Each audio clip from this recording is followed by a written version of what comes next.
నమస్తే viewers, welcome to Geetha's world. నేను మా తమ్ముడైతే చిన్నప్పటి నుండి మా మదర్ చేసే ఈ చికెన్ ఫ్రైకి బిగ్ ఫ్యాన్స్ అండి. సో ఎలా ప్రిపేర్ చేసుకోవాలో చూసేద్దాము. స్టవ్ పైన ఒక కడాయి పెట్టుకొని అందులోకి 2 టేబుల్ స్పూన్స్ ఆయిల్ యాడ్ చేసుకోవాలి. ఇందులోకి 2 ఇలాచి, కొంచెం సాజీరా, 2 లవంగాలు, కొద్దిగా చెక్క యాడ్ చేసుకోవాలండి.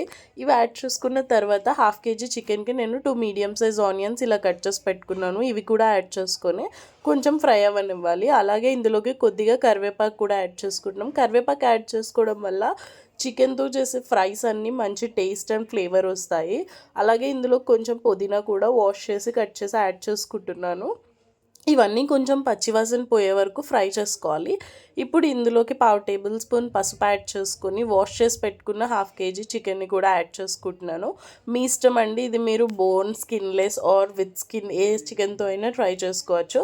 సో ఇదంతా బాగా మిక్స్ చేసి మనం వాటర్ కానీ ఏమి సాల్ట్ కూడా యాడ్ చేయకుండా మనం మూత పెట్టేస్తే 15 మినిట్స్ చికెన్ మంచిగా కుక్ అవుతుంది. ఎందుకంటే ఆల్రెడీ చికెన్ వాష్ చేసేటప్పుడు సాల్ట్ యాడ్ చేస్తాం కాబట్టి. ఈలోపు మనం చిన్న మిక్సీ జార్ తీసుకొని అందులోకి కొంచెం అల్లం ముక్కలు యాడ్ చేసుకుందాం. అలాగే 7 నుండి 8 వెల్లుల్లి రెబ్బలను యాడ్ చేసుకుంటున్నాను. అలాగే నేను ఇక్కడ హాఫ్ కేజీ చికెన్కి ఒక ఎండు కొబ్బరి చిప్పని ఇలా చిన్న ముక్కలుగా కట్ చేసి యాడ్ చేసుకుంటున్నాను. అండ్ ఇందులోకి 1 టేబుల్ స్పూన్ ధనియాలు, 1/2 టేబుల్ స్పూన్ జీలకర్ర యాడ్ చేసుకొని ఈ చూపించిన విధంగా గ్రైండ్ చేసుకోవాలండి. వీటికంటే ఎక్కువ ఏ ఐటెం యాడ్ చేయని అవసరం లేదు. ఇంట్లో ఉండే వాటితోనే టేస్టీ చికెన్ ఫ్రై అయితే రెడీ అయిపోతుంది. సో ఇలా గ్రైండ్ చేసుకోవాలి. ఇప్పుడు ఈలోపు మన చికెన్ కూడా కుక్ అయిపోయి ఉంటుంది. సో చూస్తున్నారు కదా, చికెన్లోని వాటర్ అంతా బయటకు వచ్చేసాయి. ఇప్పుడు ఒక 5 మినిట్స్ ఈ వాటర్ అంతా డ్రై అయ్యే వరకు మూత తీసి ఫ్రై చేసుకోవాలి. ఇలా కొద్దిగా ఫ్రై అయిన తర్వాత మనం గ్రైండ్ చేసి పెట్టుకున్న ఈ మసాలా పౌడర్ని కూడా ఇందులోకి యాడ్ చేసేసుకుందాము. ఇప్పుడు ఇందులోకి 1 టేబుల్ స్పూన్ సాల్ట్, అలాగే 1.5 టేబుల్ స్పూన్ కారం అయితే యాడ్ చేసుకుంటున్నాను. ఈ ఉప్పు కారం మీ రుచికి తగినట్లు మీరు తినే విధంగా యాడ్ చేసుకోండి. సో మళ్ళీ ఎక్కువ యాడ్ చేసుకుంటే ఎక్కువ స్పైసీ కూడా అయిపోవచ్చు. సో స్పైసీ తక్కువ తినేవాళ్ళు 1 టేబుల్ స్పూన్ కారం యాడ్ చేసుకుంటే సరిపోతుంది.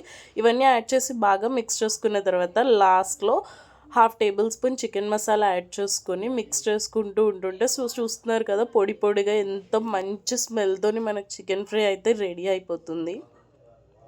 ఇప్పుడు ఇందులోకి మనం కొత్తిమీర ఎంత ఎక్కువ ఉంటే అంత మంచిగా యాడ్ చేసుకోండి. సో కొత్తిమీర యాడ్ చేసి స్టవ్ ఆఫ్ చేసే ముందు కొత్తిమీర యాడ్ చేసుకొని మిక్స్ చేసేసుకుంటే simple, tasty and easy chicken fry అయితే రెడీ అయిపోతుందండి. ఇది మీకు ఏ రెస్టారెంట్లో కూడా దొరకదు ఈ టేస్ట్లో. సో న్యూ ఇయర్ వచ్చేస్తుంది, తక్కువ ఆయిల్తో మంచిగా చికెన్ ఫ్రై మీరు ఇట్లా సైడ్ డిష్ లాగా కానీ స్టార్టర్గా కానీ ప్రిపేర్ చేసుకోవచ్చు. సో మీరు కూడా ఈ రెసిపీని ట్రై చేసి కమెంట్ సెక్షన్లో అయితే కమెంట్ చేయండి టేస్ట్ ఎలా ఉందని. ఆల్రెడీ ఎవరైనా నా దగ్గర నుండి ఈ చికెన్ ఫ్రై తిని ఉంటే టేస్ట్ ఎలా ఉందో కమెంట్ సెక్షన్లో కమెంట్ చేయండి. Please do watch, like, share and subscribe to my channel Geeta's World.